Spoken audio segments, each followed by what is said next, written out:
not with the entire house full of angry people waiting to judge him. If they hadn't gotten in his way, I'm sure this would have ended up as when he tried to order me around and take my house months ago. By this point, however, he had been so humiliated that his and my parents' reputation in the family had been entirely ruined. Because everyone had taken off their masks. Soon after, my parents, brother and sister-in-law all fled in defeat.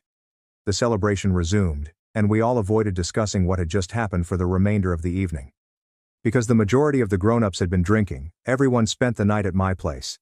I even let some of them sleep in the camper to make sure there was adequate space. I confess, it also works well as a guest house.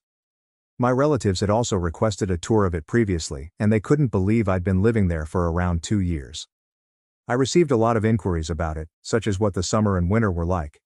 I woke up earlier than everyone else on Christmas morning, with a fresh pot of coffee and some ibuprofen in case any of them had spiked eggnog hangovers. I was congratulated for being a far finer host than my parents ever were, and we all promised to do it again next Christmas. After Christmas, my sister-in-law eventually stopped making apparent digs at me and erased all of her prior posts.